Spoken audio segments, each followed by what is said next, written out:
Space and National Security. My name is Rachael Zisk, and I'm a reporter for Payload, covering the business and policy of space. We put out a daily newsletter covering space business and policy, and as well as a weekly newsletter that I write covering space science. I'll drop some links to those in the chat below in just a moment. But today we're here to hear from a host of some great speakers. Very excited to just jump right into it. But before we do, a few housekeeping items. If you want to ask a question today to any of our guests, feel free to just drop it in the chat wherever you're watching, or if you're in the Zoom, feel free to unmute and ask your questions. We want to host a full conversation here, so we're excited to hear from everybody.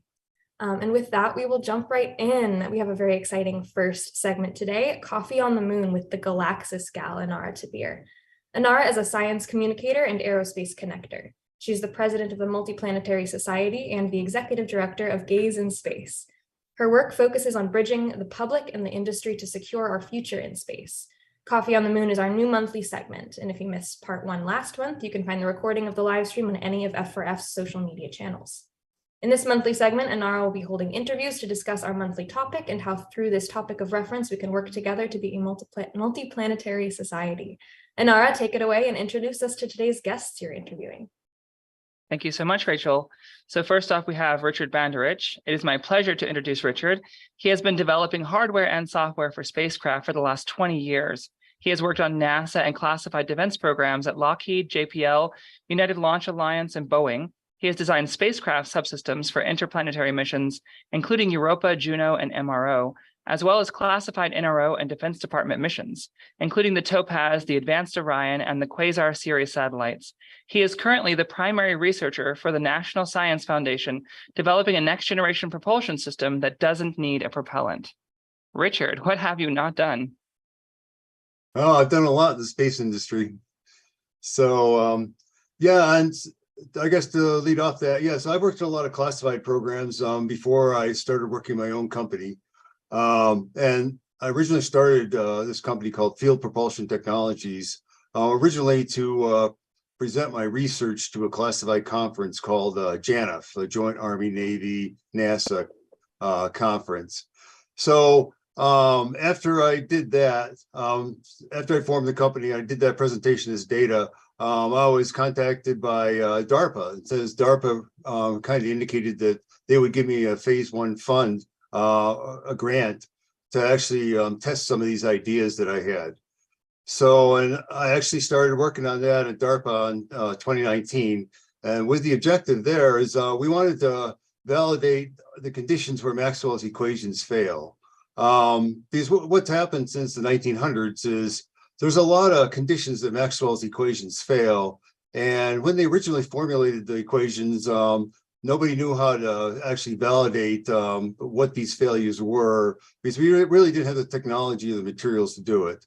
So under this grant with DARPA, I basically proposed to take 2 current elements that were manufactured differently, and we applied a current through them, and you should get an external force you could use as a propellantless propulsion device.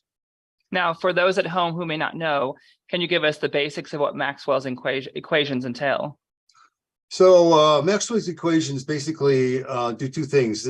They're an electric field equation and a magnetic field equation. And what James Maxwell did is he had a mathematical construct that linked them together. So he was able to prove using mathematics that the magnetic field and electric field were really the same field. They were just, one is an electric field that's directly from a charge, and the magnetic field is a field that's created from charges moving in a conductor. And that was really great because what that did is now, before that, everybody thought the magnetic field was separate from the electric field. So after his equations were created, we knew we could generate a magnetic field from an electric charge. And we could actually move an electric charge using a magnetic field. So that kind of unified science. So does this mean we're talking about propellant propulsion, propellantless propulsion? No, right at this particular point, Maxwell's equations really doesn't have anything to do with propulsion. Maxwell's equations are describing the magnetic force and the electric force. And what I did is some of the conditions that these equations fail in, if they fail, you would generate a propellantless propulsion device. So that could be a new edge for us in space, certainly. Yeah, and one of the things that Maxwell's equations also did is it produced a third equation, and nobody could really just, get their arms around what this third equation was. So what they did is they have a mathematical construct called a gauge, and they would just basically say this equation is 0 for these conditions, even though nobody's ever proven what these conditions are. But in the 1960s, Adolf Braun, he was able to create a condition where you could actually measure the effects of this equation. So Maxwell's equations, as they're written today, are kind of incomplete. And that's where you come in. Yeah, and that's where DARPA wanted me to look at these conditions where they fail, because one of the actual things that comes out of this is that third equation could couple to gravity. And right now, physics can't really unify gravity with the electric force or the magnetic force. These are missing something. And one of the results we got out of this phase 1 grant was what physics is probably missing is since they're really zeroing out this equation, they're really making it impossible for the physics at this time to unify gravity because they need that third equation to unify it. So that means we need a new class of forces, basically. Well, we just need, so that was one of the things I basically resolved is Maxwell's equations are perfect for a conductor flowing electric current. And that's what we usually use nowadays. We have copper conductors flowing electric current and actually driving things like the technologies I'm talking to now. So those equations work just fine for that. And they never get violated in those conditions. But if you start doing other things with these equations, like the company I'm working with now, so what we created was we created metamaterials that would allow the effects of that third equation to be observed. And then once you do that, now you have at least the possibility of creating a propellantless propulsion device that doesn't violate Maxwell's equations or Newton's equations. So given that you have all the support, it looks like you've had quite a bit of support along the way for your work. Are you at the application phase now? I mean, how soon would it be to where we could apply what you're doing to the space race? So right now we have a National Science Foundation grant, and that's a phase 1 grant right now. We anticipate by the phase 2, we will actually have something that somebody can validate. And what that something would basically be a block of material that you apply power to it, and it basically would get lighter or heavier. So the types of materials we've made in the lab so far is a material that you apply a electric current through it, and it gets lighter on the scale. And if you flip it over, it'll get heavier. So the type of forces that it's generating are not anti-gravity, but they are a force that's controllable. And a force that is not a magnetic force and is not an electric force. Because one of the things you can do is try to measure the force with a magnetic field meter or an electric field meter, and you're unable to really measure the field that's causing this force. So you're at the point where you can create vertical force then? Yes, we are, and we've been able to do that in the lab. So our next step here, we're working with a couple of companies here, is to actually be able to make these materials and the power supplies that go with them, so we can take it to just a regular test house and have it tested. Now, under my DARPA contract, we were actually going to try to test these materials at the Glenn Research Center in Ohio. But the problem I had was by the time we got around to do the testing, COVID was here and they had basically shut down. And their response back to me was, within a year or two, they could probably test my elements. But the problem I had was under DARPA, you have to spend the money by a certain amount of time. So that kind of killed me there. I wasn't able to spend the $50K they gave me to do the testing. So that's one of the reasons why I moved to the National Science Foundation, so that we could have a different path to test these. So they've been really supportive, it sounds like. That's really good. So what do you need at this point? What further support would you need to get to the hardware point? Oh, yeah. So under our phase 2, we would get about $1 million. Right now, we've gotten $250K to just prototype these elements. I think if we could get another $500K we could actually have a device that someone could test. And that's what we're anticipating when we get our phase 2 under the National Science Foundation. The problems we also have on testing here is, so I work with the Defense Department on some of these projects. And one of the requirements they impose on us, it has to be tested in the United States. It can't leave the United States. The technical documentation that we generate here has to be reviewed and all the rest of that. So that's one reason why we really don't put out very much material, because especially under DARPA, they have a whole procedure you have to follow to actually release anything. So, and that's really involved and takes many months to go through. But one of the requirements I have with my National Science Foundation grant is we're going to produce 2 papers. One paper is going to be documenting how these current elements work. And another paper is actually going to do the mathematics that can link the electric force to gravity using Maxwell's third equation.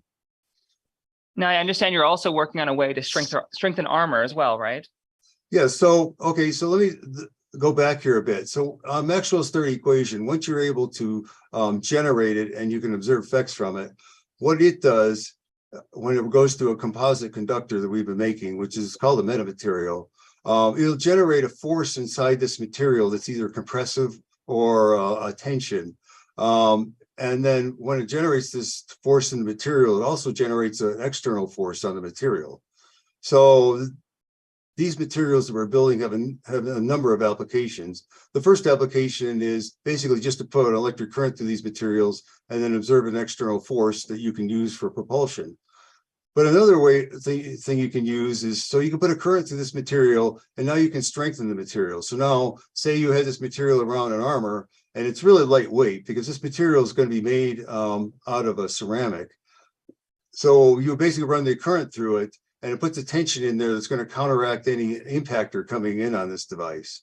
So in our application, we would envision that you could probably strengthen the material by 5 or 10 times by putting this electric current through it. And the material is strengthening because of the energy in the electric current. But the other effect we get here is now we have an external force on the outside on the faces of this material too. So in a space application, say we had this material around a spacecraft and you saw an impactor was coming towards you. So you would apply an electric current through a panel of this material. So the first thing this material will do is it'll strengthen up. But then as the impactor gets close to this material, all of a sudden it's going to start to feel the same force and be deflected away. So now you have 2 ways to minimize damage here. You can actually deflect the object before it hits the panel, or you can strengthen the panel so when the object does hit it, it doesn't shatter. But that also gives us a couple other applications here is on the hypersonic vehicle that Lockheed's developing and some others. One of the problems they got is when they're going through the atmosphere is you actually start ionizing the air because you're actually going through the atmosphere so hard. So if you were able to take this force and put it around the hypersonic vehicle, you could push the air away from the vehicle in such a way that, one thing, the vehicle wouldn't be actually touching the air anymore. And the other application is you would minimize this ionization because instead of applying a force onto the atmosphere directly, you're applying a force indirectly. So now you're going to have a vehicle to be able to fly through the air without any resistance. And it'll also be able to fly through the atmosphere without generating a sonic boom. That's fantastic. So we're talking about a new class of propulsion system, armor, and the ability to have more stealth built in. Yeah, basically. And, that was only some of the applications. Because the other people we talked to is at the Navy, because now that we have submarines, that's a big obstacle to them is how fast they can go through the water. If they could take the water and actually just push it away from the outside of a hull of a submarine by just a few millimeters, now all of a sudden, all the resistance that they have going through the water is going to virtually vanish. And right now they have torpedoes that what they do now is they actually pump air around the torpedoes to get them to go, at speeds of 200 or 300 miles an hour.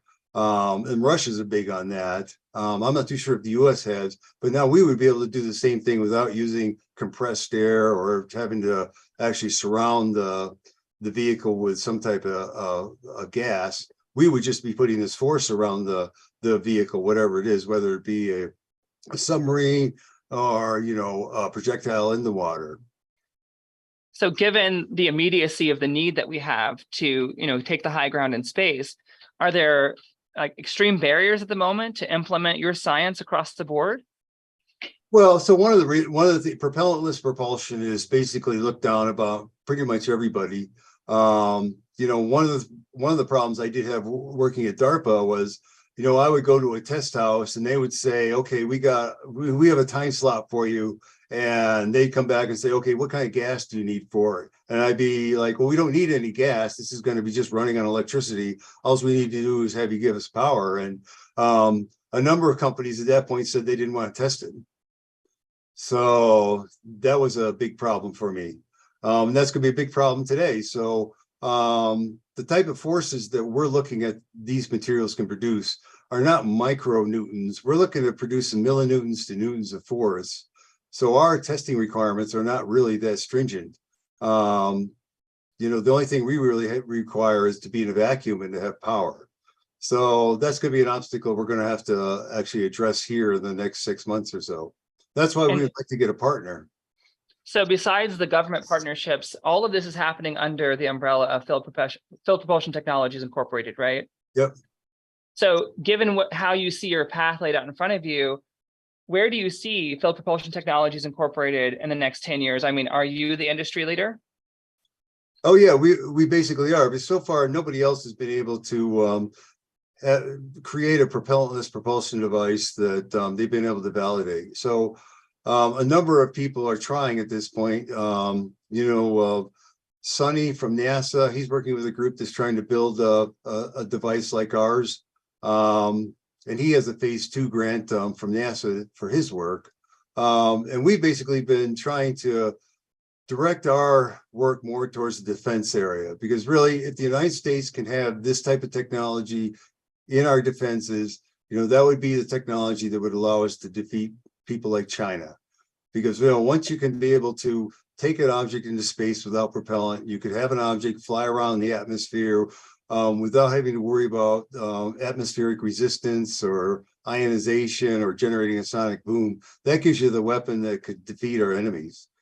So that's the reason we haven't really, put out a lot of announcements to say we've done this, is we really are concentrating on our defense partners to be able to come in and give us the funds to take it to the next step. Well, unfortunately, we're at such a cultural battle with China at the moment at every angle. It's winner takes all, really, when we talk about the high ground in space. So you're building this out on your side. Do we have anyone close as far as China or Russia or other bad actors when it comes to this technology?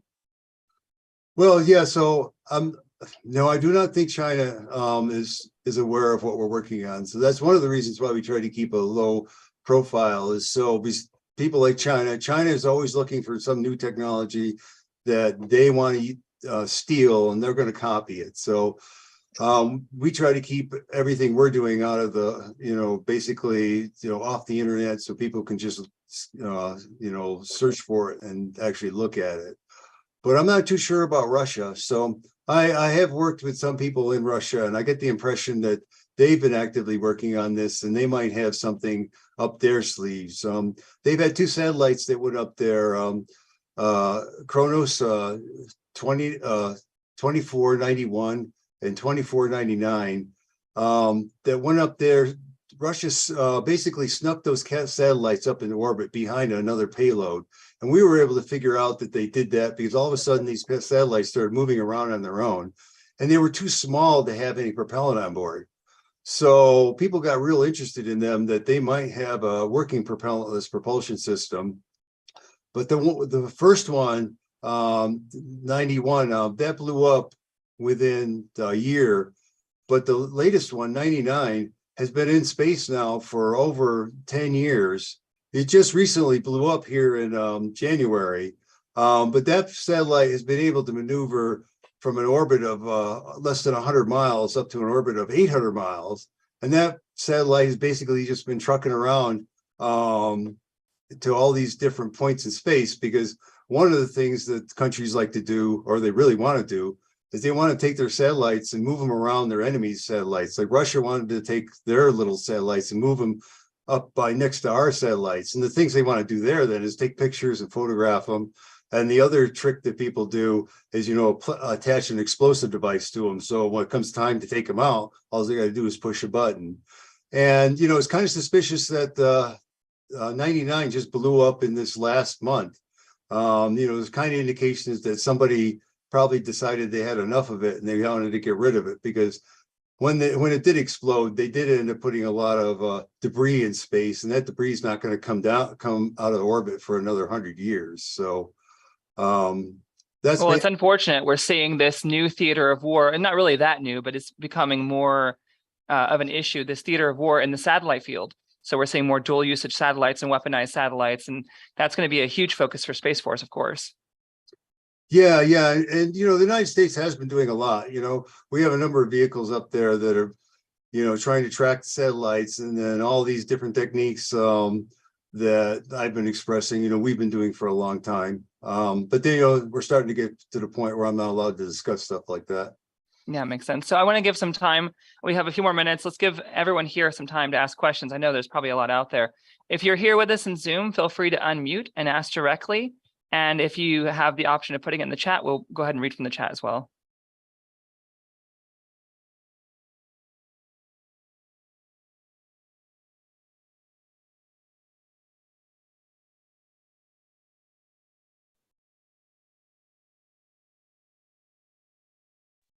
Okay, well, I mean, that's fine if they don't have questions and stuff. It's a lot to think about. Yeah, definitely. Yeah. The thing for me, it's Nino. I'll ask a question. Yeah, please. It's Nino Marcantonio from the DTIP.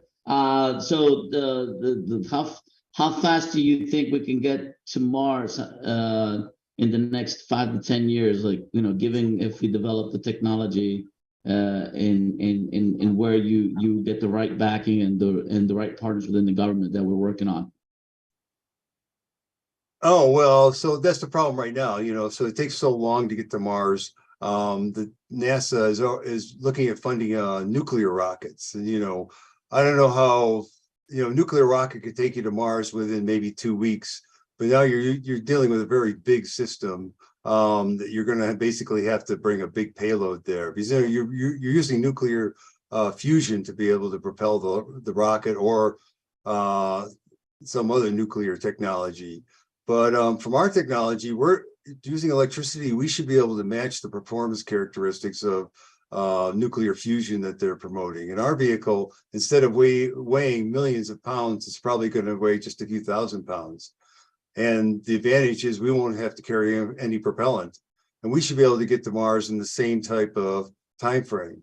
Because really, we're going to be able to do a continuous thrust for a whole week. So which basically means the rockets are on for a whole week, and then so now you're at a really high speed, and then after that week you just do the reverse, and then now you're there at Mars. And it doesn't really matter how far away Mars is, because you just basically have to just put more thrust out for that week, right? Disruptive technology it is. Well, thank you for working with the DTIP. We really appreciate you. Yeah, DTIP's been really helpful for us. Well, it sounds like Mars is no big deal, Nino. I want to know if this opens up the interstellar world to us. It sounds like this is really a stepping stone towards interstellar travel. Yeah, it is. I think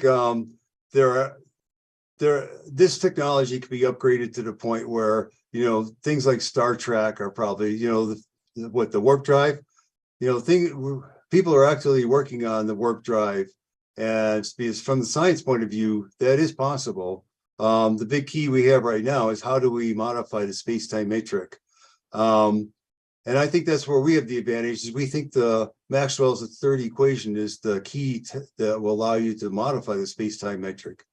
So yeah, that's why I was so interested in working with your group, specifically on those art of the possibles, and is what we scout for. Thank you for answering that. Thank you. Well, I know for the next couple of weeks, I'm going to be digging in as much as I can into what you're doing. It sounds like this is the future. So thank you so much, Richard. Yeah, I think it is too. And hopefully we'll be able to just change the whole world with this. Well, thanks for having me on. Yeah, absolutely. A pleasure.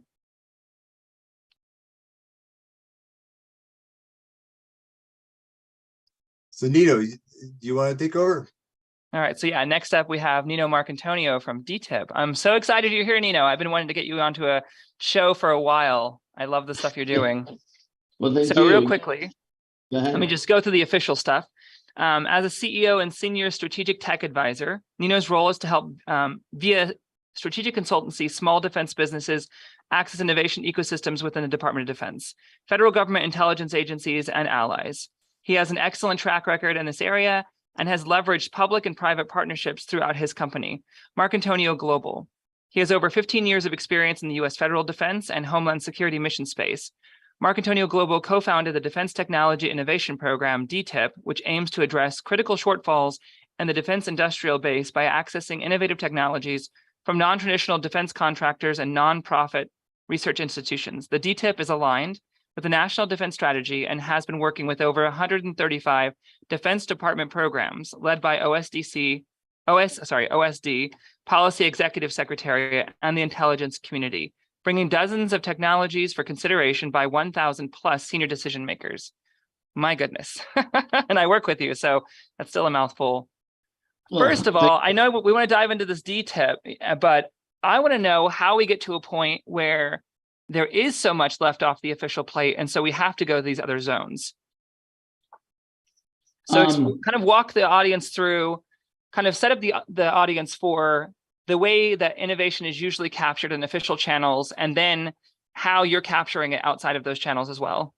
Okay, so thank you for having me on. I want to thank you as one of my superstars, collaborators, tech advisors. You're just absolutely incredible. You've brought in some incredible technologists for me to review, to have a chance to work with. I want to thank Tim as well. We have a good understanding on how we can work together. Well, as far as the DTIP, we scout Richard Banduric's kind of capabilities. Like, what is the art of the possible? So I have a weird way of doing things, my own way.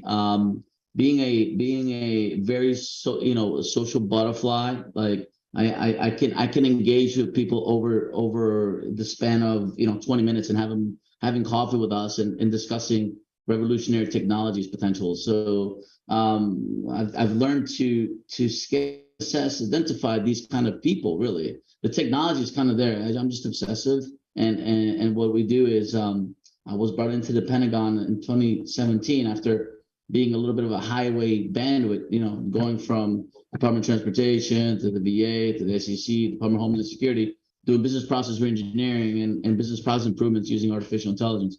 So that kind of got me to the groove. When I got to the Pentagon, I was like, I'm in the Pentagon. I have to do a great job. And I was able to do some good work and working around the National Defense Strategy. And before you know it, I had success by bringing, I think it was 8 or 9 generals around the table with the White House and ODNI, ONR, IARPA, DARPA leadership to review some of the breakthroughs that we thought it was important to advance our national strategy. And that's how the DTIP was born. It was through collaborations and building networks. Like, that's what we do. So looking at the DoD innovation ecosystem is these islands of people doing different things. Since we were at policy, when I got to the Pentagon, I was on the PNR, so prepare and readiness. I met some senior leaders that was like, you're good. Look at what we need and find those capability gaps. So I just literally been trained to scout the type of technologies that can leapfrog China or that can keep us ahead of China. So my whole mindset is not, I want to do an accelerator to, X-Search or NX6TL or F-Works. I'm thinking, how do we get 100 offices around a table to make a decision on an artificial intelligence that's not like GDP, where you put it and it spits out something beautiful because you tell it to, but more like have a policy made out of and give you like 3 or 4 options on that by extrapolating the data on those systems. So we're talking about next gen capabilities that we need to bet on ahead, because China is really aggressive, and we are outnumbered, and we need to create 1,000 DTIPs. Absolutely. Well, I think part of the problem is that oftentimes information and resources are so siloed that there are a lot of answers that could be really self-evident if people were more interconnecting their offices. That's where DTIP comes in as well, right? I mean, you're helping to interconnect a lot of these offices that weren't originally, providing resources to each other. Yes, so that's exactly what one of the main overarching goals for the DTIP, to create interoperability within working different offices. So, for example, I'm gonna give you an example. I have two fans in the Pentagon. The Dr. Welsh, who's the FSR SCS, and I have Ramo Salvi. So I got coins from Ramo Salvi for doing something special. I try to bring those brains together and multiply that times 5,000. So now we're also tapping into the CIO levels of the government through the GSA. I want federal, DoD, and IC to work together. At least it's not so much DTIP technology, it's more like problem solution. Bring all your use cases together. Let's make a decision quicker and see where we can help find that funding. So it's a funding mechanism problem between the tier L 1 to 6 developed technologies, and everybody's fighting for the same. We need to change the metrics and paradigm to find more money to do more prototyping for things that really matter, because everything is converging so fast. And senior leadership top-down approach works, but you also need to have the people down at the level where they're doing the accelerators and meeting with those requirements. So we're actually working very well with some groups that are creating those capability graphs. I got about 75 LOEs, lines of effort, from senior leadership, and that took about 5 years to do. I just want to put myself on enhancement mode. Like, who can I enhance? I don't compete. Like I said, Richard's technologies cannot compete with. We are part of the head strategy. That is something key. And I'm able to do it the way that I do it because I've built that, we brought in 125 technologies. Maybe 5 will be the difference. All I need is 1. All we need is 1. We don't need 1,000. I am not a Techstar, and I love Techstar because they do such high volume and SBIR and all these great papers. I look for that one special one. And sometimes all you need is that one. And we work across the 14 critical areas, and we're looking at energy, we're looking at metamaterials, the quantum, we're looking at space travel. We're looking at everything across the board. And if we get lucky where something falls through the crack, like a Richard, why isn't Richard moving? Well, that is the problem. That's like, why is Richard's technology in 2018, 19 not moving forward? Well, we also help the companies build coalition around them, because half of the battle is who's around your technology. So we also help companies strengthen with Inara, with Tim, and with this other group. And whoever can help to grab something that is important to national security is all that I care. I don't care about I don't get equity on Richard's company. I have a very low hanging fruit consultancy, so to call it. And then the company, they're so impressed with the work that we do that they say, well, come work with us as a strategic. I'm happy. I don't want your equity. I don't want to run you to that's not me. I'm here to counter China, Russia, Iran, South Korea, North Korea. It's one of the problems too. Like, one of the things that makes us so strong in the West is our market value, but it also can be a point of weakness for us when China is able to plan, 25 years at a time and successfully achieve those goals they have, and the market doesn't get in the way. So they have that advantage. We have to find those advantages. It takes people like you and organizations like DTIP that are going to put national security first and profit last, but are also smart in business and can maintain their pot of money to make sure they move forward. So with your overarching view, you've been here quite a while. You've built some amazing coalitions where a lot of these departments would normally be competing and trying to, win the department's needs. Building all these coalitions, where do you see our most critical weaknesses at the moment? Well, it's as far as technology we need to bring in. Yeah, no. As far as the land, I think it's more something, and this is coming out of Ramo Salvi, because part of being the head strategy, you look at how we can change the strategy of the structural construct of how we do business with the government.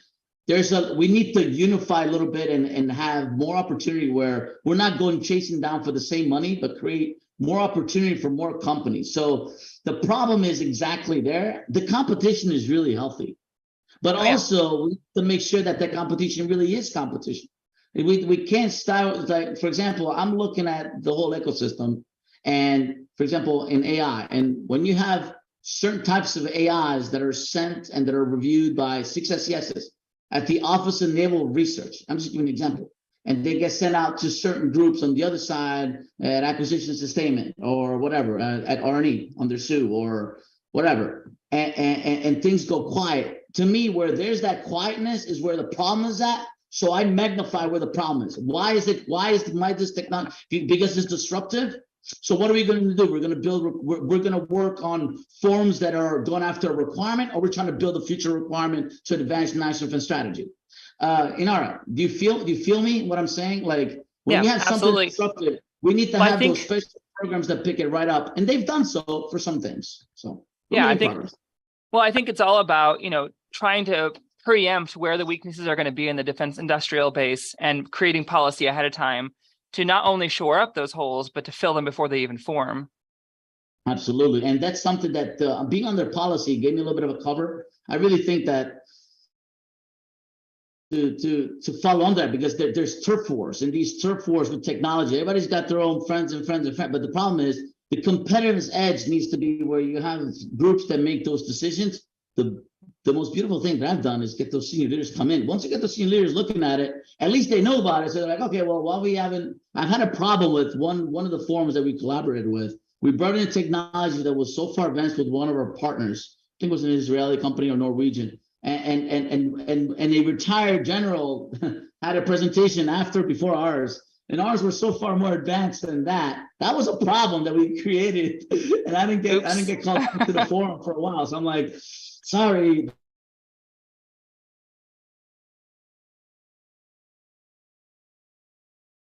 Nope, we've lost you there, Nino. Maybe we need to get DTIP on Zoom for, to help improve Zoom for us. All right, so while we wait for him to come back, if we have any questions in the audience, I'd love to take them. And if you have any questions for Nino, feel free to put them in the chat.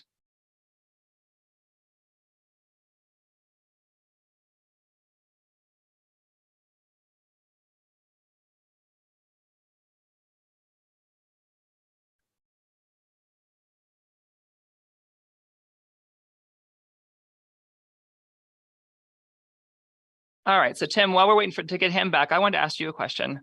Oh, we've got Nino. You're muted. Yeah, you guys. I just typhooned the program. It was too much energy coming. That's what happens. You get all that energy flowing, and Zoom shuts down. You're a rock star. It's been so amazing working with you over the last 2 years, and we're just getting started. Oh, absolutely. Example, well, Richard was a very good showcase there to kind of show you what the kind of things that we're looking at. Over. Well, and I want to go back to something that one of these aspects that you're working on when you're looking at these technology shortages. Oftentimes the technology is there, but these different pillars like the government, military, and private industries aren't working well together, or different offices within the government aren't working well together.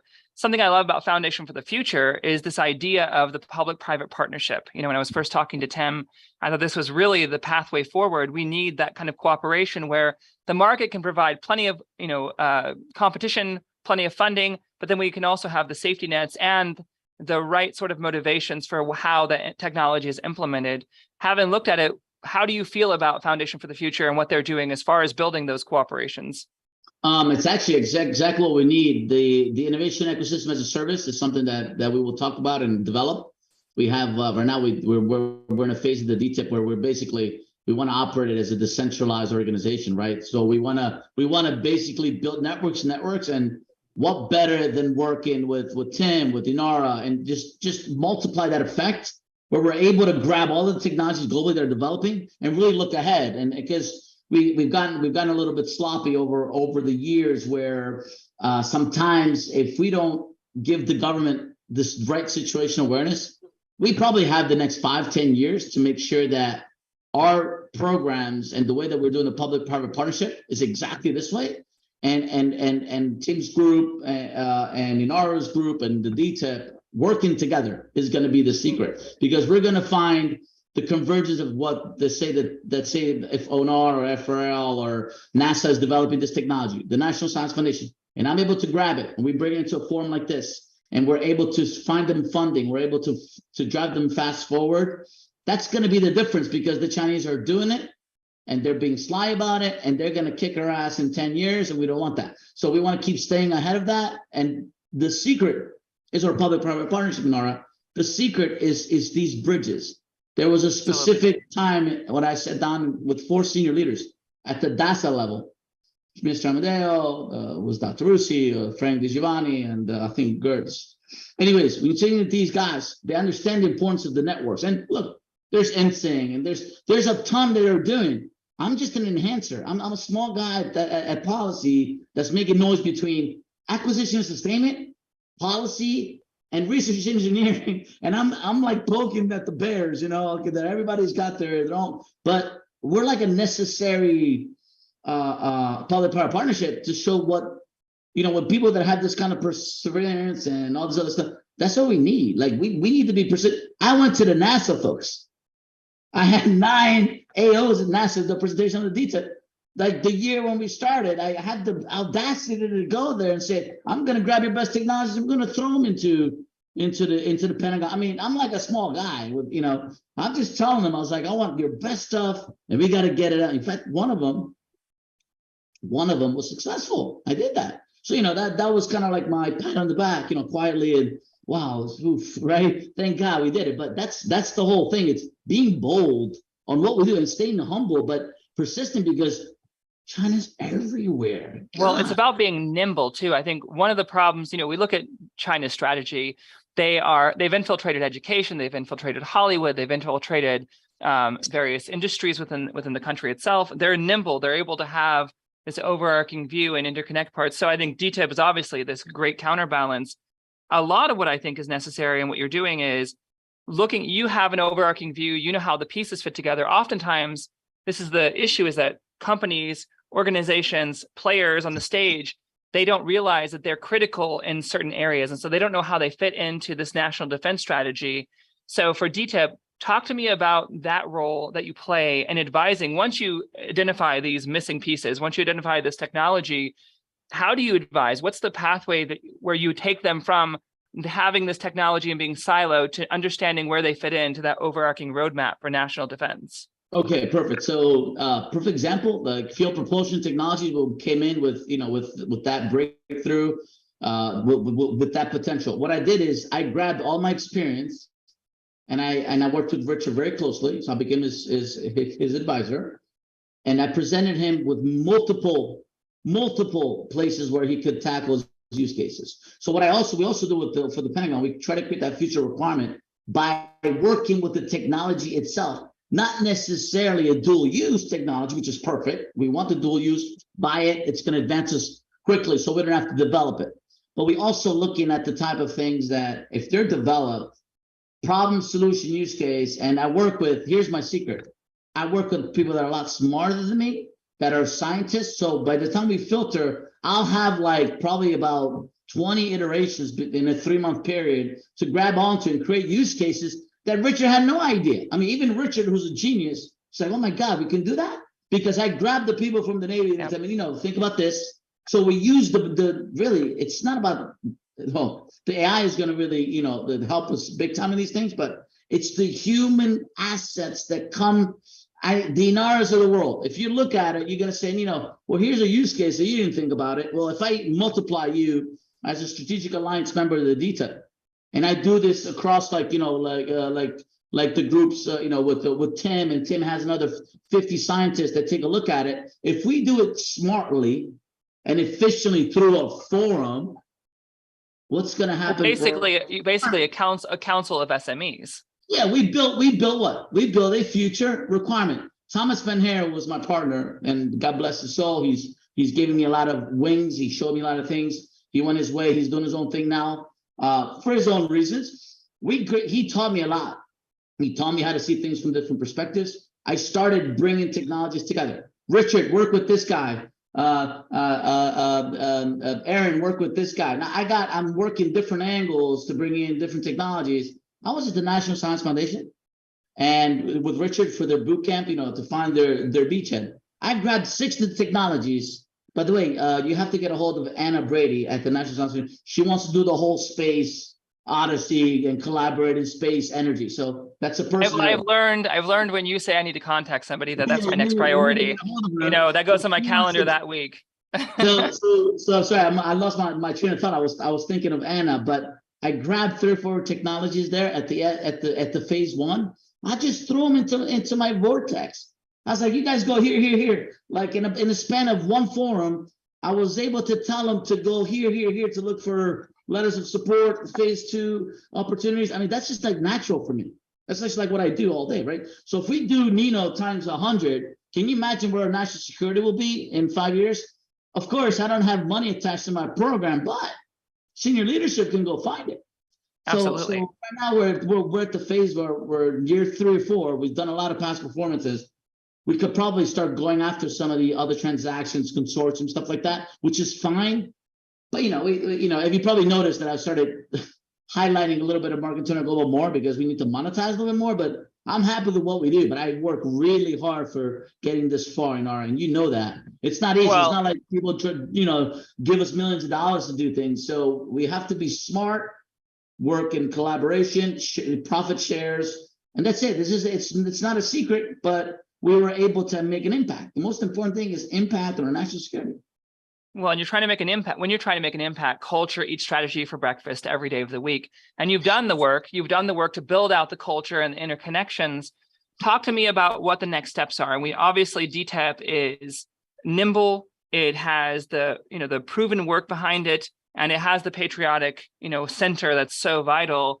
What are the next few stages, and how do we get there with DTIP? I'm working very deeply into we're working deeply right now with the increasing the opportunity zones for more companies that have matured, with American Integrated Circuits, fuel propulsion technology. We got a really incredible AI. So what I'm going to do this year, while we build the engine to scout the technologies, basically create a Nino on steroids through artificial intelligence, and create a model. Keep working with partners like yourself to help us, put it on enhancement replay where I don't have to do all this work. The problem is trust. How do you end up trusting people with Richard? It's like, did you hear that guy? So that's half of the battles is how can we accelerate the scouting, assessing, identifying, and building that trust. I do that personally, just like you do that with me. It took us a while, right? So the next step is increasing that through partnerships with the Pentagon, with ODNI, with the CIA, with NATO. We're supporting a lot of groups, but I need strong partners to keep making my life a little bit easier because, we put in a lot of work and we still got a long way to go. Absolutely. And there's this principle I've been working on lately called foothold. One of the biggest issues we have is that, and this is one of the things you're trying to correct, everyone's trying to dip into the same pot of money. And while it has grown recently, thankfully, because of some really good policy changes, it's still a very set pot of money. I'm thinking about these established terrestrial-based companies that are building out critical pieces that we could employ for the space race that don't realize that. So is that something that you think DTIP could help with in the future as far as taking these terrestrial companies and helping them partition 5, 6, 7% of their operations towards this national goal of security in space without really disrupting their main operations? If we had, DTIP with a department focusing specifically on that, I think we could grow our assets tenfold overnight doing that. Well, you're absolutely right. That's a great point. So as far as the VC house on the other side, right now the government, the public-private partnership needs money coming on the outside. We have multiple groups that want to do it, and of course, me and Tim are going to talk about that through this event and through you. We're going to get inside to that mechanism of being able to easily get companies, the VCs and money outside, plugged into our program. That's an ongoing thing. In fact, I am the first one that's going to be sending technologies, to certain groups that I'm working with at the moment. That is extremely important. And the Pentagon just stood up an office called the Office of Strategic Capital. Over there, again, I think I see the same kind of problem from 30,000 feet that I think they're going to play. They want to play with kind of like their own people, their own rules. So that we need to democratize venture capital. I think we can do that. We can really do that. And I think through our type of forums and through the CIOs that we're plugged into from the government, if we can really find mechanisms that everybody knows that they can get that kind of money, it's got to be democratic. It's got to be easy, accessible. It can't just be for the friends of somebody who stood up the office. I'm having these issues. I just don't like to throw people under the bus, but it's something that we need to tackle because that's a problem. You can't just have your VC back friend. That's counterproductive. So you know what? Don't make it fair. Make it hard to get, but make it inclusive. So diversity inclusion. Make it accessible in the sense of you got to climb the mountain to get there, but make sure everyone gets a chance to climb the mountain for sure. But there's no mountain over here at the DTIP. You know, when you're at the policy level, you see everything around you. So people have called my executive director who's presenting our stuff, and they're like, "Sorry, who are you?" Like, yeah. So you know, you see the people like understand that like you're kind of upsetting an apple cart. Well, this is national defense strategy. This is national security. I'm not doing this because I want to take away from your, you know, from your X technology that might be disrupted by rich in the future. This is thinking about China. This is thinking of how can we get things funded faster. Well, and I think the silo effect is one of the worst. It may be one of the worst damaging points of how things operate that we need to move out of the way. We have a couple questions. So Rebecca, you have your hand raised. Go ahead. Hi, Nino. Thanks for your presentation. I learned so much. I appreciate your energy and you are truly inspiring. Thanks for an amazing presentation today. I hope that we work together with you more in the future. My question is a hard question. I want to know how we can achieve diplomacy with China. I think we need to study them very, very well. We go back, we have groups that are doing in the cognitive, warfare domain. We understand the 36 stratagems. We understand how they operate. They're a group. They like to follow the things. We have advantages, but I think working with the Chinese is a good idea right now with a distance because we've seen how they've been operating for the last 20 years, where we gave them opportunity. The problem is if you study all the way back to certain years, all the 3,000-4,000 years before Christ. They were operating at a much higher level than at the cognitive. So we have to come up to pair with that. And then we have to try to work with them as much as possible and try to coexist because we can't have war, but we're already fighting a different type of war. So we need to really focus on our strategic partnerships around China. And with China, we have to just understand that it's like almost like acceptance, right? So Harvard, my goodness, the doctor. So I would probably think that strategic partnerships are key with close allies and partners around China, because they're taking a lot of advantages on a lot of different fronts, and we have to keep a very close eye. And we cannot trust them. That's the thing. But so they have to build their trust, and in space is going to be extremely important. Going into the cislunar, going into Mars, like we really have to work hard at trying to coexist because we just cannot. It will be a zero-sum game if we go to nuclear war, right? So we have to be smart. We have to be very smart. Thank you very much. Well, and I'll add from my perspective, I'm not very optimistic in the sense of the possibilities of diplomacy at this point. When I look at it, there is a civilizational difference between the West and China. The West is about building these coalitions and interconnecting with all kinds of different cultures and nations, and we build these partnerships. Whereas China is very much monolithic and about dominance in space for themselves. They really don't share. So I think if we're going to have any pathway towards diplomacy, it's going to happen after we take the ultimate high ground in space. And even then, I'm very skeptical about the possibilities. Jeff, you had a question about the Strategic Capital mission, the Office of Strategic Capital's mission and timeline. Do you want to unmute and ask Nino directly?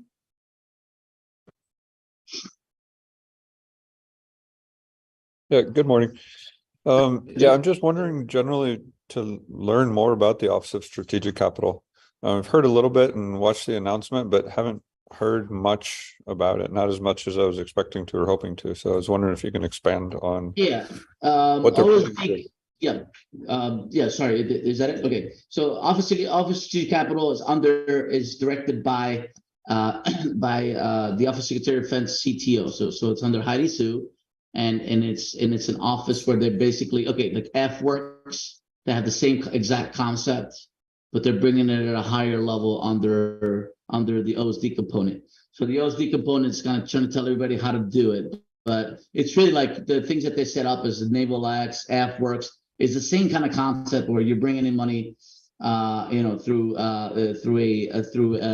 the venture capital arm. So the technologies are already almost packaged. So we're trying to figure out now. They're asking right now. Actually, I'll send you Jeff. I'll send you a document where the Defense Innovation Board, run by Will Roper and a couple other important people in the Defense Innovation Board, is asking for how they should use mechanism. I already know how it's going to kind of play out, because if you look how Naval X is doing things, right, with the venture capital, with the arm, with the venture capital, with the technology and the integration, it's not about operationalizing innovation faster. That's just a tool to speed up innovation into the department. The problem with it, I think, it just has to be, just like I was talking about it earlier, it's about democratizing it and having everybody access it. So it has to be competed. You can't have just people that have it, like a trusted capital, right? So when you have trusted capital, a lot of people would like to get in that game, but you also kind of have to compete for who's going to do that selection process. So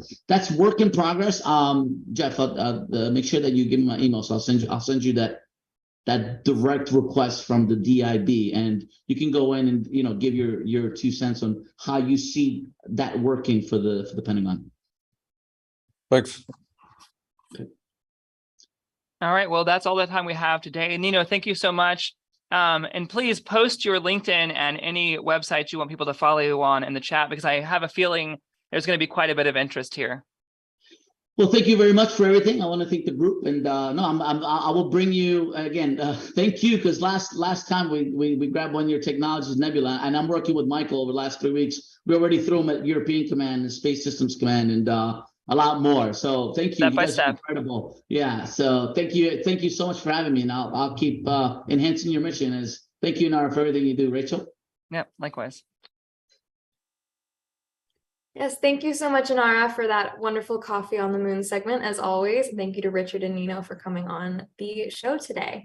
I think we will just move it right along to our next guest, who I see is in the Zoom here, James Turgal. So James Turgal is the former Executive Assistant Director for the FBI Information and Technology Branch. He has personally helped many companies respond to and recover from ransomware attacks, and is an expert in cybercrime, cyber insurance, cybersecurity, ransomware, and more. James draws on his 2 decades of experience investigating and solving cybercrimes for the FBI. He was instrumental in the creation of the FBI's terrorist watch and no-fly lists. James, it's great to have you here today. Thanks for having me. Glad to be here. So I'm excited to hear I believe you have a presentation that you've prepared for us. Well, it was more a conversation that I wanted to have with the group about the whole concept of securing cyber and satellites, right? So the whole concept of being multiplanetary and the need to do that, I think is a absolutely something we need to do, and it's an imperative. But having worked cyber, most of my career, I started working cybercrime and created a cyber task force in 2002 when the FBI really started to understand that cyber was going to be a part of everything, right? Bank robbers use cyber. You name it, right? There's not a criminal group out there that doesn't utilize some aspect of cyber. And so one of the things that I think we forget about is we don't tend to look up. Look what's happened with China and the balloons, right? We don't tend to look up. And so we think of cyberspace as this nebulous, piece of the computer out there in the cyber world. But the cyber satellite, the cyber real space out there is where we should be thinking this should be going, right? The recognition that the risks of space are not just physical, but they are absolutely tied to cyber, right? The protecting them has not been prioritized at all. And if you look at what Russia just did, right before the launch of the action into Ukraine, right? What did they do? They hacked the Viasat satellite system, right? Which is a command and control piece, not just inside Ukraine, but also, right? U.S. military used that as a communications conduit with our allies in Europe. And so I think that was certainly a wake up call that, oh wow, right? So we always believed that could happen. But I think we need to think deeper as to what that looks like, right? And the growing risk of major cyber attacks in space on satellite systems. Let's call this what this is, right? So So satellite systems, space technologies, I mean, think about it. They support climate research, right? 99, I'm a pilot as well, so I'm absolutely keyed into weather. 99% of our accurate weather reporting, right, comes from space, comes from satellite systems. The ability to make informed decisions, not only about climate issues, but decision-making and awareness on changes of both geology, geography, all of those things, right, are now based a lot on satellite data, communications, applications, high resolution, real-time video, monitoring of our planet. I mean, there's probably 100, I don't know the number, but there are probably hundreds of satellites up there and, geosynchronous orbit, and being able to understand not only like where our planet is going, right, because of the growing risk of environmental issues, but now you take not just the protection of the planet piece, but now talking about protecting cyberspace and cyber and space together, and that intersection as critical infrastructure. And we've not done that in the past. And I think the best way to handle this and to start the conversation is to really look at, how do we bolster space and cybersecurity at the same time? Space information sharing, communications, right? We are never going to become a multi-planetary species unless we get the both combination and intersection of space and cyber right. You're never going to be able, the only way that we can send probes out, the only way that we can have conversations with spaceships and other vehicles out there as they leave Earth is by satellites, right? And if we fail in that endeavor to actually secure those, and we fail to understand and think about this as critical infrastructure, right? Just like our power systems, our energy systems, right? Water, I mean, you name it, right? It is absolutely critical infrastructure. So recognizing the critical importance of our space systems as an actual, part of critical infrastructure, creating that kind of national, what I would consider national and international information sharing architecture to secure and make those systems resilient, right? It was a DDoS attack that the Russians used on the Bossert system and the ability to take that down, right? Pretty low level cyber attack methodology. Not too crazy, but being able to engineer that with the best possible practices, actually creating, and there's a number of classified domains. So I worked with cyber again all my career, but there were some satellite aspects to that. There's a whole classified conversation to be had here, but also moving this into more of like interagency, right? The federal risk management, having ability to spread this risk. Talk a lot with boards now. It's what I do at Optiv, is their board relations program. And it's all about spreading risk across the vectors. And so I think we need to think about and talk about those issues and how cyber and space are really critical infrastructure and how we need to do it better. What questions do we have out there about the concept? Yeah, absolutely. If anybody in the Zoom has any questions, feel free to unmute and ask them. But James, I'm curious to hear from your perspective what cybersecurity looks like in a multiplanetary future. What needs to be prioritized as we expand outwards?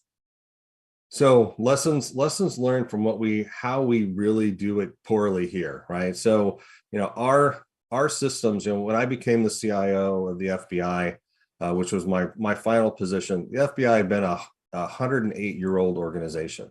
So what did we do, right? So for 108 years, we bolted on security, but we didn't think about it as a priority. We didn't build resilient systems. We were doing the mission of the FBI, and technology and cyber was an afterthought, right? It was just something that kind of grew up with us. And you can't make the mistakes that we make here on Earth, right? When we become a multiplanetary species, we absolutely have to build it in ahead of time. It has to be part of not only our satellite ecosystem, right? Because if I can hack into a satellite and that satellite is now communicating with, some outpost that we have on Mars or somewhere else, right? I can affect the air handlers. I can affect the water system. I can affect everything, right? So let's not make those same mistakes that we make here. It has to be built in ahead of time. It has to be built simultaneously, and it has to be resilient. Absolutely. What are the weak points, do you think, in the current infrastructure that we have? And what does it take to build resilient infrastructure for a multiplanetary future? What does that actually look like? The interesting part about the internet, right, is it is just spread out. It's all the servers out there, it's all the computers out there. It is so not one thing, right? And so you're spreading the risk and you're spreading the security needs out to the billions of endpoints, billions with a B, billions of endpoints out there. And every one of those endpoints is a vulnerability. And so everybody wants something that's fast and secure. And so what do? We pull that safety and security into the center of the circle, so to speak. But every one of those endpoints, the billions of them out there, are still vulnerable. And so it's the architecture that we need to change our strategy on. It's the architecture that we need to change our philosophy on, and not just, actually we push out so many new apps and so many new enterprise devices because we're thinking about it in terms of speed, not in terms of security. We change that philosophy a bit and start sending out, more secure devices and not let the applications and the tools on the backside of that conversation actually secure them. Be a totally different conversation to have. I'm interested in that kind of conflict between trying to build things safely and build things quickly, because I do often hear that the DoD is trying to move more quickly in the way that they're procuring technology from commercial space in order to be adversaries to certain technologies. Yeah. But you also speak about how we need to be doing that in a very safe and very secure, resilient way. So how do you balance those two needs on the DoD side? Yeah, well, I was faced with that same conversation to have on the FBI side, right? How did I, or how could I actually balance the needs of the FBI, the mission of the FBI, right? And then our cybersecurity needs, right? So for those of you who don't know a lot about the FBI, right? 56 field offices in the US, 400 resident agencies that support those 56 field offices, and 88 legal attaches all over the world, right? We have a number of different missions that are simultaneous and connected to DoD missions in places, Iraq, Afghanistan, other places. So that intersection collided a number of times between the FBI's mission and the DoD mission. And I honestly, right, I struggled with how do we make it fast? How do I deploy the ability for my agent who's either sitting out in the middle of Montana or Idaho, where there's absolutely no cell service? They're working a murder scene, and guess what? They're out there on their own, right? How do I secure those communications? How do I do that? And it is a problem, right? It is one that the FBI has now spent a lot of time and energy on. How to solve that, though, is to look at what I call the connecting or colliding missions, right? Both all the three-letter agencies, right? NSA, CIA, right? The FBI, right? All part of that intelligence community. There's a whole piece on the DoD side that is also part of that intelligence community, right? And I think we need to start there. If you take those agencies together in that mission and start to solve that problem in a combined way, right? That's how we get ahead of it.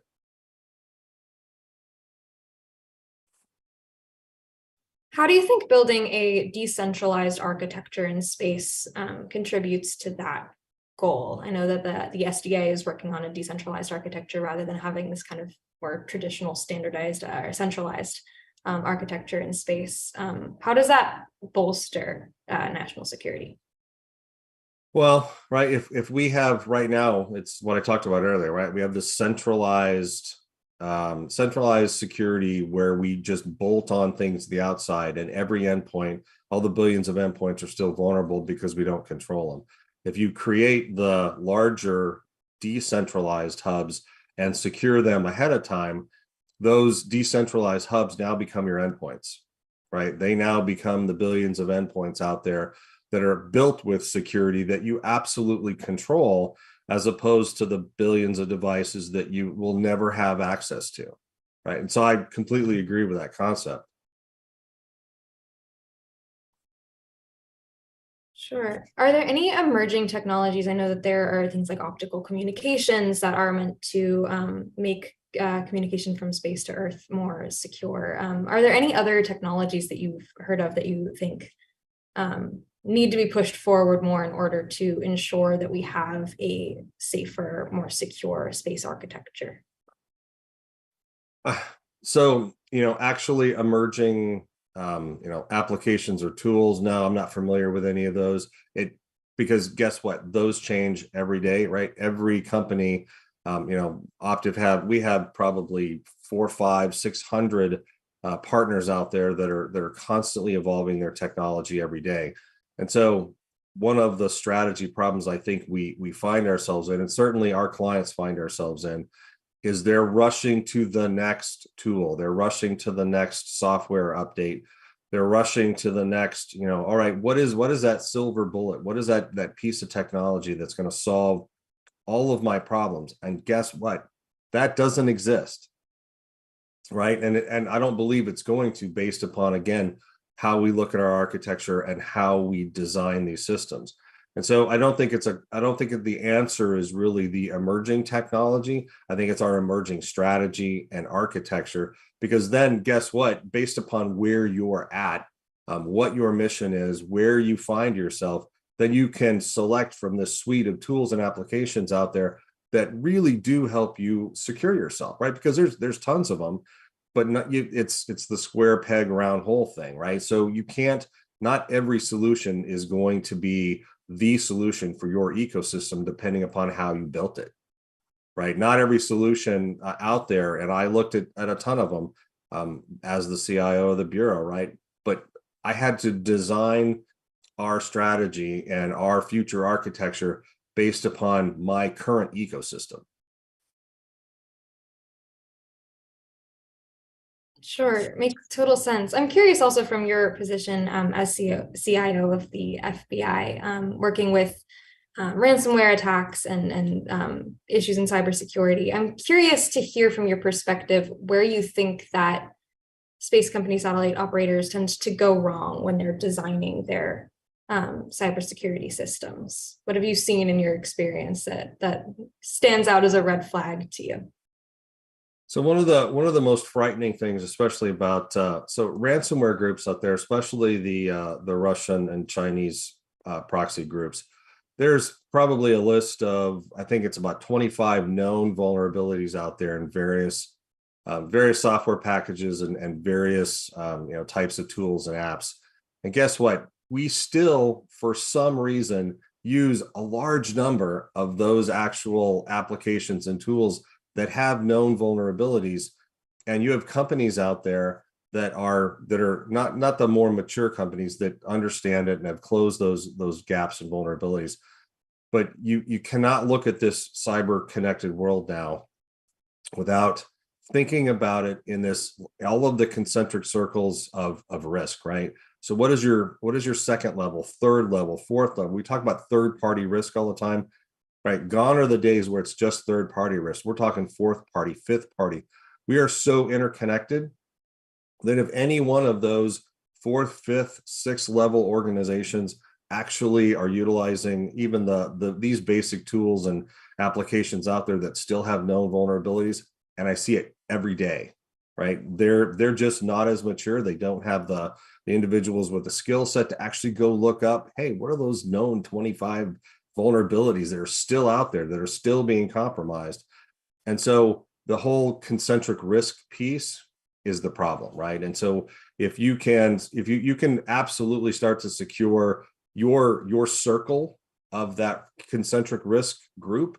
But when you get to the third, fourth, fifth, sixth party, that's where it becomes really, really difficult. And so the question again is, how do you take what you're trying to do and secure for yourself and push that out to those other concentric circles?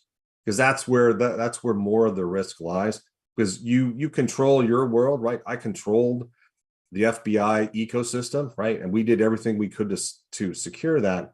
But when I start to get out to vendors and I start to get out to third parties who are, either we employ consultants to come in and help us do it, right? Because we couldn't do it all ourselves.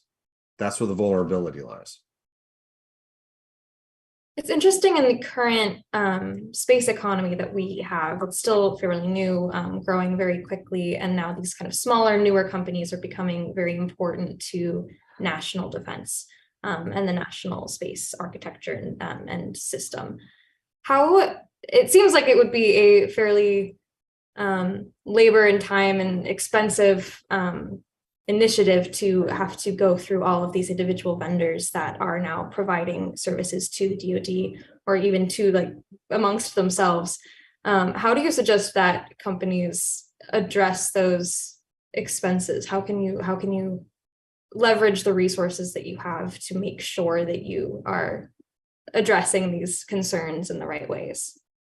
Well, certainly one of the things I struggled with as the CIO, right, is this whole concept of CMMC, right? You have organizations out there that are, behemoth, right? Lockheed Martin, Raytheon, major defense contractors. But you also have these small little mom and pop companies that actually do amazing things, right? They are one piece of the larger, package that then rolls up into DoD. And how do you extend down all of those CMMC requirements, all of those, cybersecurity CMMC requirements? Again, to my point earlier, that's like the seventh or eighth concentric ring of something that, Raytheon or Lockheed Martin may be building or doing. And so it's that's the trick. How do you secure that? How do you push that down? And honestly, it becomes an issue of having DoD or the U.S. government provide the assets if you truly want to secure it, and that is a critical aspect of some product or some service that is being provided, right? That's going to have to be pushed down by the U.S. government. It's going to have to be, because mom and pop places, they don't have the money, they don't have the expertise, right? You'll be lucky if some of the smaller ones, even have a CISO. They have, right, some guy who has a computer degree in college, and they've hired him and he's learning and he's well-intentioned, but he doesn't know what he doesn't know, right? And the threat actors out there are well-connected, highly financed, and they share intelligence on all of those vulnerabilities way more than we do. What avenues does the DoD currently use to make sure that their vendors and their suppliers are meeting their cybersecurity requirements? Well, I'm not familiar exactly with what DoD does. I certainly from an FBI standpoint, I can tell you that we were very, very much in tune with taking, I'm an attorney as well. So looking at it from the legal aspect of, how are we creating SLAs with all of our third-party vendors and fourth-party and fifth-party vendors out there in order for us to truly secure that, one, from a legal standpoint, right, to make sure that we're requiring them to have the same type of security that we had, and then unfortunately, right, it becomes an audit feature, and I would almost guarantee that certainly the DoD does it exactly the same, because that's a U.S. government kind of blueprint for it. Becomes a paper, legal, and an audit exercise in order to make sure that they're doing what they're supposed to be doing. But that is labor intensive, money intensive, and there's not enough actual people around to secure, again, the fourth, fifth, sixth level concentric rings of that risk profile. Sure. Thank you so much, James. I'm going to pause for 1 second here just to make sure that we don't have any questions from the group here. If anybody does have a question, please feel free to unmute and ask, or just drop it in the chat and I will ask James for you, but I will pause 1 second to make sure that we aren't missing anybody. Thanks for the applause, Mike. My buddy Mike. Marcantonio, I'm going to ask a question. Hey, I'm the tech scout that was on earlier. Yeah, so we're looking at the quantum realm, DevSecOps, very, very important stuff. So we're looking at the emerging threat right now with the quantum computing. We've seen things come in. They're very, very, very concerning. But of course, it comes down to finding those guys that actually are doing some very special things. With one of the companies that presented last week or 2 weeks ago, Nebula, we brought in one of our suite technologies called ScriptString. They have an AI that's working at the quantum level that can bring some really good stuff. So where are you looking at for Optiv? Are you looking for, because it sounded like you were like, well, it's all fantasy, but I'm like, I'm more optimistic. So maybe what do you think some of the things we need to be looking at into the quantum realm as we become quantum resistant, right? Isn't that important for? Oh, it is critically important. Certainly the quantum issue presents both opportunity and threat. Right. And so the conversations that I'm having with boards, certainly Optiv is actually looking at this not just from the quantum aspect of what security implications that creates for our clients, but also the opportunity of how do we I'm actually have some very mature boards that are asking me, and we start to have a conversation about how do boards work, how do companies now work, in Meta, right? Where do we go? Not just from utilizing the quantum piece to either protect ourselves and close gaps that we know are going to open when quantum comes online and really starts to create some vulnerabilities to our old encryption and old processes. But how do we turn that around and use that in the metaverse, right? So we're having both conversations, especially with what I consider very mature boards. Yeah, and then follow up on that. Can you talk about where we start thinking about? Because I'm thinking. Remember, I'm revolutionary. I look for those things that are leapfrogging. So for you, do you see a quantum internet being the solution for the opportunities for the future? Operating on a quantum internet. It's a big dream, right? I think big, but I think it's doable. And can you give us, you think, a timeline or where that's going to go in the future? Yeah, well, if I had that timeline, brother, I wouldn't be sitting here, right? But to your point, yes, I do think that is the question that needs to be answered, and I do think that will be the ultimate answer. And if you then leapfrog this to a lot of the problems that we have now with our current architectures, and certainly our old strategy and architectures that we didn't think ahead, to your point, right? We didn't think about where quantum could be 15 years ago. And so if we want to be multiplanetary, if we want to be able to create a backbone of cyber resilient spacecraft, for example, guess what? That's going to have to be on a quantum network. Yeah, built in. Like we're looking at systems. Yes. You're talking about the DevSecOps. It's all going towards a more resilient, starting off from the ground up, and it's just going to be exponential. So everything is going interconnected. So the quicker we get to a solid, quantum encryption across the board, we need to do that. We need to be ahead of everyone, right? But it's a challenge because everybody's coming on board with IoT, and imagine in space, it's gonna be messy. So we need to get on top of it. Over.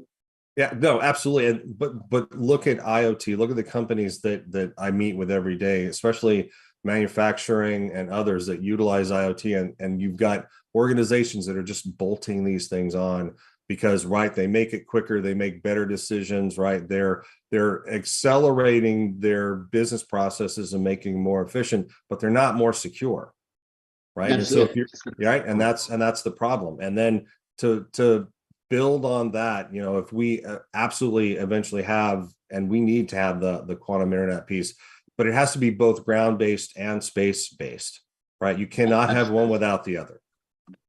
Yeah, it's all going to be interconnected from space. So thank you Yeah. for answering those questions, by the way. I don't want to take up too much of your time. Thank you for the excellent work at the FBI. Thank you very much. I appreciate it.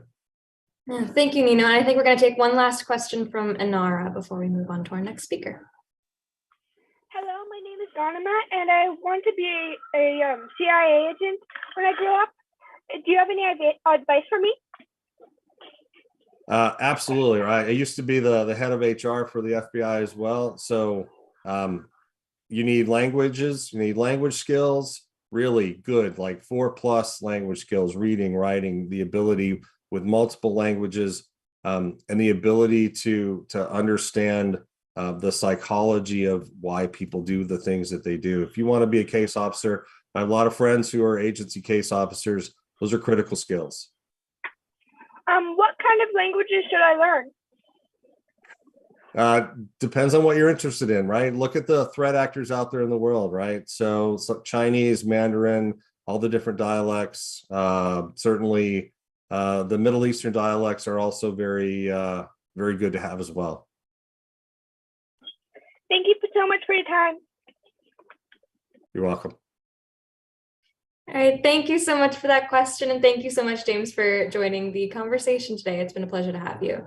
Now, thanks for the great questions. It was great to be here. Good conversation, good questions, good topics.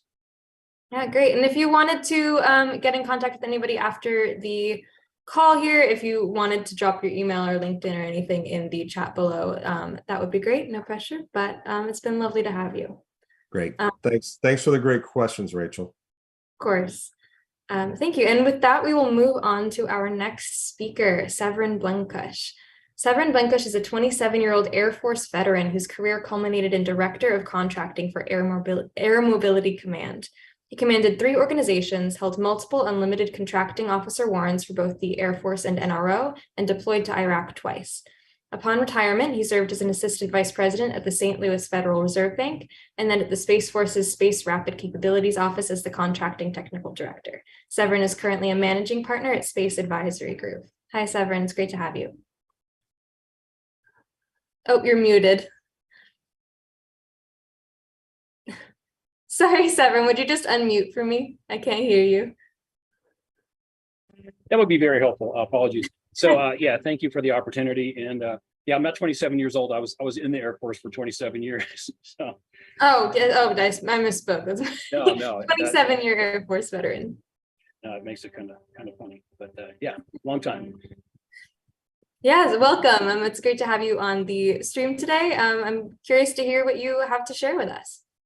So the topic, the national security space, and the 3 questions I think that we've been already discussing. So I'm going to put a little different spin on that from my role right now as a consultant in the new space community.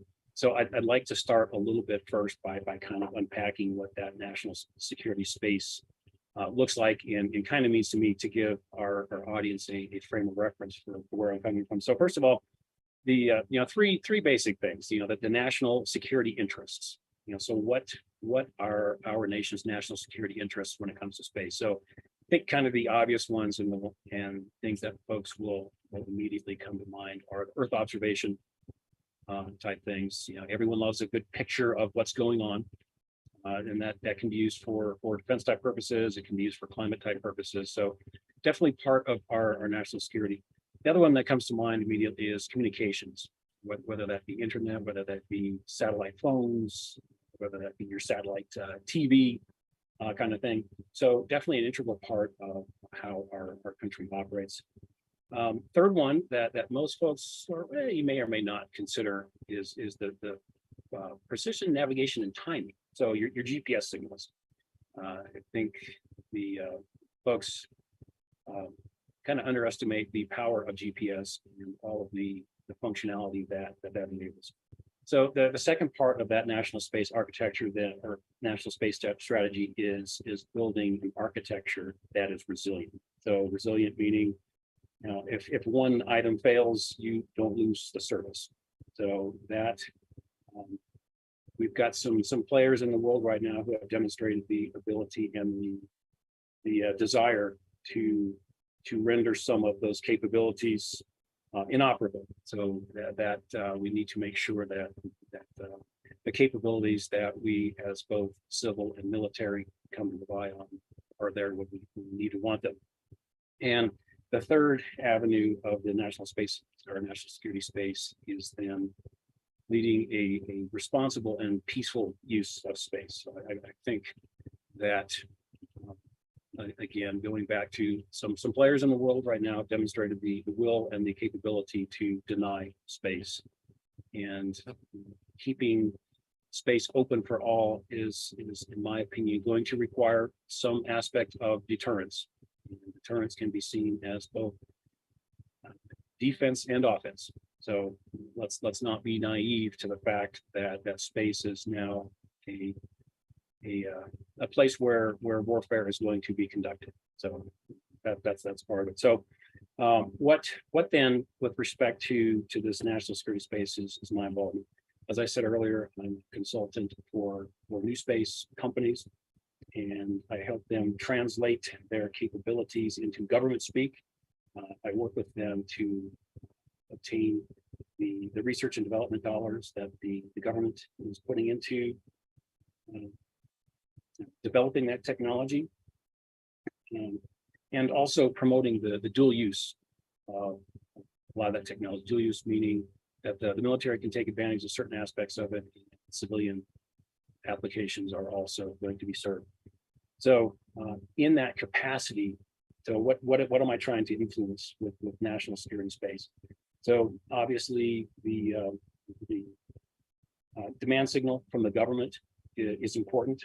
We need to understand what, with respect to those three options or three parts of that national security space that they are interested in pursuing, and more importantly, funding. So what can we do to help draw out from the government those demand signals that they're wanting to have? Next to that then is the planning, programming, budgeting, and execution system, the PPBE. So everybody complains about the lack of government ability to react in the current year to fund something that might be a good idea.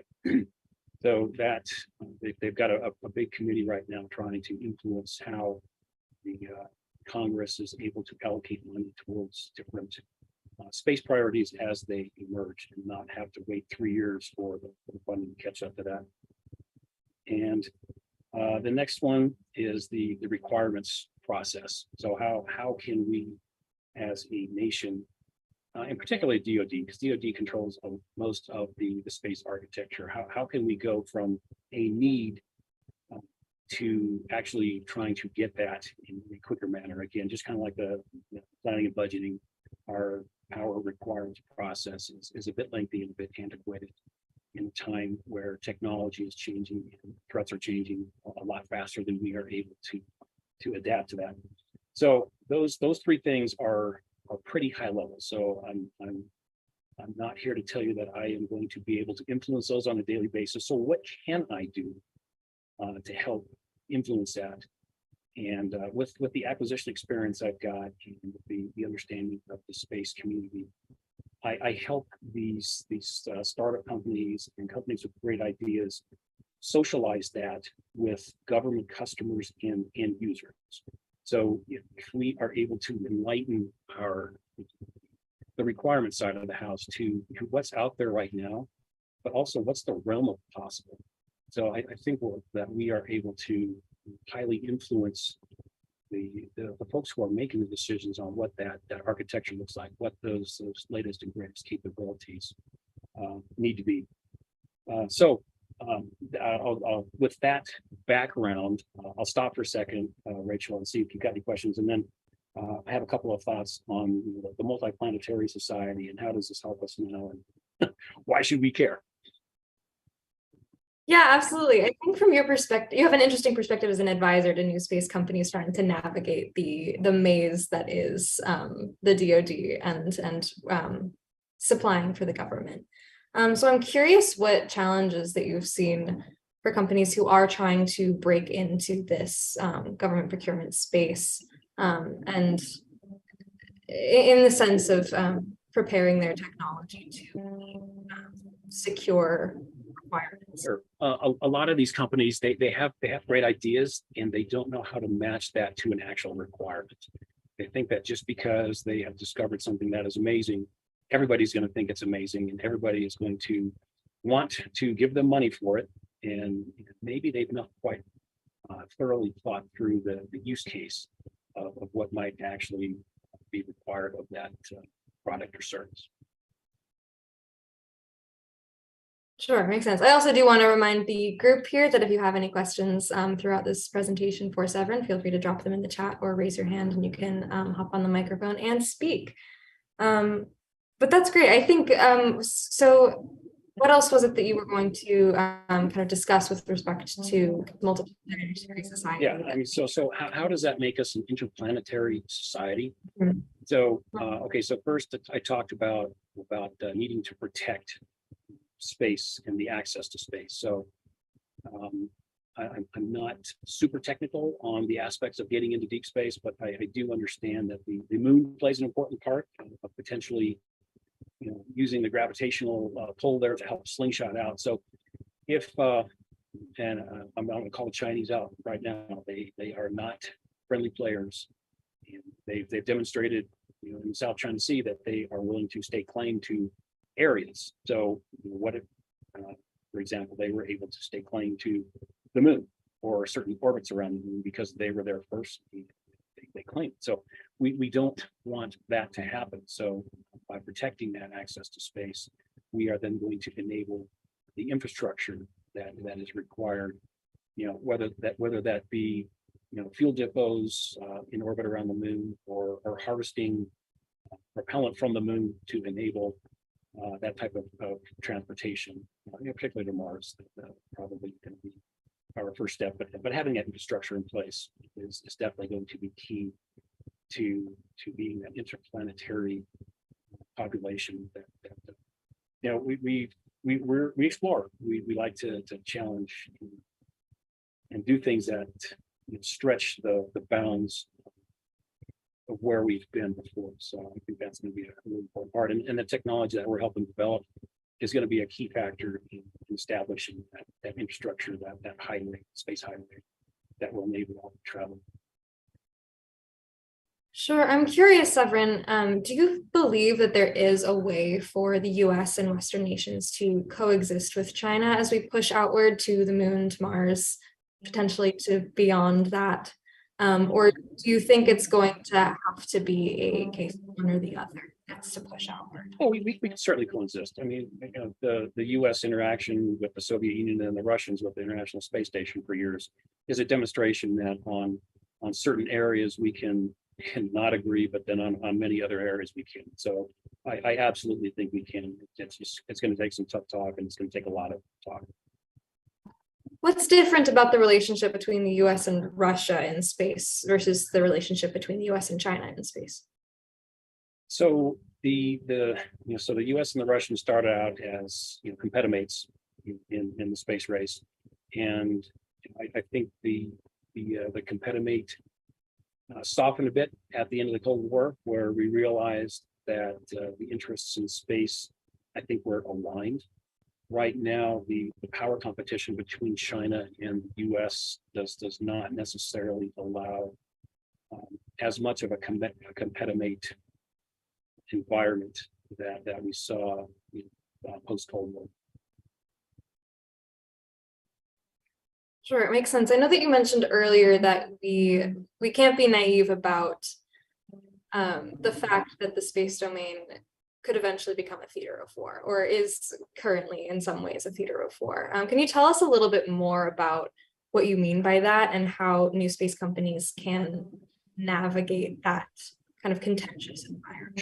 Sure. So I think I got the tail end of the last conversation where they were talking about cyber. So most folks who view space as a warfaring domain kind of agree that it's going to start with cyber attacks. And so that's a lot harder to detect, a lot harder to pin the tail on donkey of who's actually doing it. So it'll start there. And companies who are wanting to get into space need to be understanding of the fact that they need to have their assets secure, because if somebody takes over control of a satellite, that could create a really bad day for not just that satellite operator, but everybody else up there, and on how they intend to operate that. So then you've got the kinetic effects of what can happen in space. Everybody has talked about the Russians and the Chinese blowing up their own satellites, creating debris fields. So that is bad for everybody, because when you create that debris, you increase the risk of everything else up there operating as opposed to what it is providing that folks need. Then there's also the aspect of, and I think we see this a lot with SpaceX right now, with respect to, is your asset a viable military target? So folks who are going to do business with the government or share a product or a service from what they provide are going to have to consider what ramifications those might bring.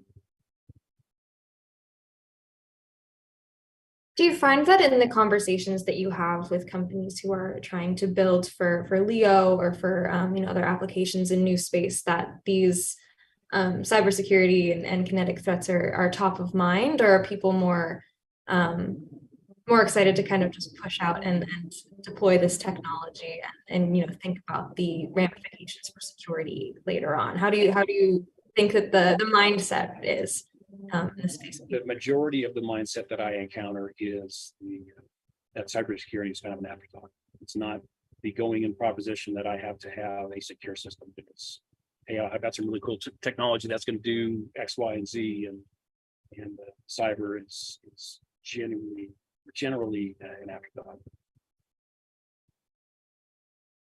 What sorts of implications do you think that has for the, I'm sorry about the sirens background, for the kind of growing space ecosystem that we have? Obviously new space is new, and it's growing very, very quickly. How do you think that's going to impact the landscape of Earth orbit as we move forward? I mean, the cybersecurity aspects. I'm not quite sure. Kind of perspective on and approach to cybersecurity maybe as more of an afterthought than it is a precondition. So I think as the the mega constellations become more prevalent, there's just so many more entry points for any type of cyber attack that I think companies who are focusing on that need to be able to explain what that threat is, what that threat looks like. A lot of people don't understand what a cyber attack in space looks like or could really cause. So I think highlighting the threat and what that could potentially look like is going to be important. And then as the one-off demonstrations start to become a constellation 2, 4, 6, or 8, then that constant conversation about needing to be secure in cyber is going to be more important. And I think it will start to take more of a center stage than it is. Absolutely. Have you, in your time advising in the new space community, in your time in aerospace, have you seen that that already start to shift? Have you seen that become more of a priority for people, or is there a different trend that you've noticed? Yeah, there is a shift, and there are folks on the requirement side who are starting to bake that in from the start. So that there is progress there. Again, I don't see that as that's not the entry point into discussing any type of new technology. I've never heard cyber at the offered up in the first paragraph of anybody's good idea. Sure. I'm also curious about the kind of opposite side of things, about responding to potential cyber threats. Do you work with companies who have experienced cyber attacks or threats to their space assets? And what sorts of advice do you give to companies who are trying to navigate that landscape? Yeah, so that's honestly a little bit outside my area of expertise with respect to acquisition stuff. So a lot of the small companies we work with, they may have a demonstration on orbit, but most of them are working towards getting that demonstration on orbit. So obviously, some of the larger defense contractors from my active duty time had experienced cyber hacks, but that was really outside of the acquisition side of how do we deal with that. I mean, obviously, we were involved, but not from driving a solution at that point in time, but more so baking that into the requirement to begin. Mm-hmm. Got you. So thinking about this problem kind of from a broader perspective, what is it that we stand to lose if these acquisition processes aren't effectively requiring companies to create really resilient, very secure satellite systems? Sure. So again, we rely upon space for so much, and if we are not able to utilize that for national security needs and just for civil needs, then it impacts lots of things that we've become accustomed to. So being able to ensure and protect that is a top priority. And again, the conversation needs to happen before the constellations are put up, before they become an issue. Sure. I also want to ask you a question that I actually asked James in the last session a little bit earlier that I'm curious to hear your perspective about. I think that in new space, we have this bias towards moving really quickly, and there are also these new DoD initiatives to procure technology more quickly than we've been able to in the past. How do you balance that need for speed with the speed for really resilient, secure, well thought out designed systems? Yeah, if I had 100% answer to that question, kind of like your last speaker, I probably wouldn't be here. So part of the issue is that overall resilient architecture. When you've got so many different functions and so many different capabilities out there, it is very difficult to understand the linkage between the two. Kind of like hackers are they messed with Microsoft forever and they left Apple alone, kind of thing. So it's that interoperability that sometimes can be a good thing.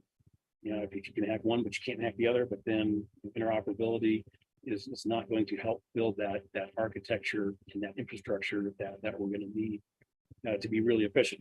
Kind of like automobiles and fuel stations. If everyone had a different size, fuel nozzle, your architecture is worthless. But because all of that gasoline distribution architecture is now kind of on the same footing, it's much easier to hack. So that you've got the trade-offs between being hack-proof and then being architecturally friendly with trying to advance how that fits together to support the national security space. Amazing. Thank you so much for that, Severin. I think I'm going to pause for 1 minute here and just make sure that we don't have any questions hanging around in the audience. So if anybody does have a question, I see Inara has one here. Feel free to unmute, Inara. Thank you so much. Hey, Inara, Tabir here from the Multiplanetary Society. When I'm looking at some critical differences between China and America, especially on the society level, I'm concerned about two major things. One is our educational standards across the board don't seem to be fit for the future we're trying to build out, and we don't have the ability to make sweeping changes in a centralized way. And so I think that's leaving us in a really bad situation. The other one is that when I look at China, the general populace is really savvy when it comes to the strategic value of space, and their youth particularly are across the board really interested in space, and they are dedicated to China, seizing that across the board. Our youth seem to be very scattered, and they really don't understand the value of that. And as a society, I think we're very fragmented. Do you see any possibilities for us to change this in any way as far as education and getting society to come to the table with us? Sure. So I think you see a lot of push for STEM education. there is the recognition that STEM is going to be a key part of the U.S. Staying in the lead. I mean, let's make no mistake. We're still in the lead. We are the most creative. We are the most productive when it comes to space. We put a lot of time, we put a lot of money into space, and we're still in the lead. You know, obviously that lead is being eroded by some of the points you bring up. I think another indication of how serious we are taking space is the creation of the Space Force itself.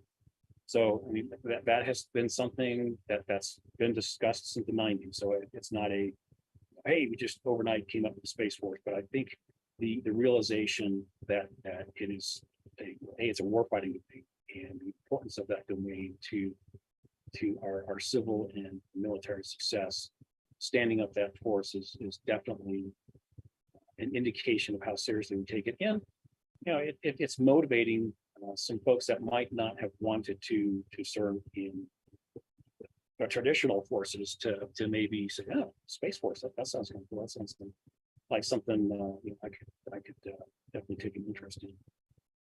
As far as kind of being not nationally on the same page with respect to space, yeah, I think the more we talk about the Space Force, and the more that we can just you know, there was a popular, I don't know, it was a documentary or a paper, it was A Day Without Space, and it just illustrated how reliant we are upon those networks on orbit and what they do for us. So maybe some public service announcements on how folks might help get us all on the same page. Absolutely. So on my side, what I'm looking at is obviously we can create pipelines from the educational system into Space Force, and we'll have youth that are coming up now that can be part of the solution. Although I don't think it's fast enough. I would love to see the creation of an organization like the Scouting Organization built by Space Force that helps bridge the gap, and communities have been left behind. So when we see the educational deficits in some communities, if we were to create very dense educational platforms for summer school from Space Force, this would give these kids, first of all, the right messaging and bring them on board with us, but it would also give them the edge when it comes to jobs. And I think we could create a symbiotic link with those communities, and that would help bolster Space Force earlier on. Yeah, I think I agree that I mean, there's an organization called the Space Force Association that is trying to promote the education of that. A lot of folks don't realize that there are a lot of blue collar jobs associated with the space industry. You've got folks who are welders, who are manufacturing the stuff, folks who are working at the launch sites. So not everybody in the space community needs to be a PhD coming up with the latest and greatest ideas. We need a lot of folks in all of the support areas for space. So that I think is an often overlooked aspect of the new space environment. For sure, and that's why I like the focus that FRF has on workforce and really bringing that messaging to the public. Oftentimes when I speak to the public, they do think you have to be a fighter pilot, a physicist, you know, at least have a PhD, and those are the only real inroads. I think the more we get the messaging out and start interconnecting programs for people to do what they already are doing or hoping to do with space, we're going to get that much more of an advantage. Absolutely. Thanks so much. Thank you. Thank you, Inara. And I think we're going to have time for just one more question here from Mike. Feel free to unmute and ask your question. Hey, so it wasn't a question. I was going to jump into the conversation. By the way, Severin, good to see you. He's a brilliant mind. Mr. Turgal's also a brilliant mind. You got some pretty good speakers. 2 points. One, I think you should invite Mike Dean, if you can get him to come to talk about the newly released DoD CIO reference architecture for space communications. That'd be a good one. Seemed like a pretty good topic. And then for the current topic with you, Severin, with the education, do you know Annie Nikai there at El Segundo? She'd probably be a good one to bring in as well. So she's the human capital leader for Space Force, and they're doing very aggressive outreach, including to the Native American community, to do exactly what you've been talking about, to bring on that new educated Space Force, including in the descriptive world. think about like a Space Force employee that worked on the res, for example, and distributed environment. So they're pretty progressive, but I think about bringing Annie Nakai as well. So she'd be a good speaker.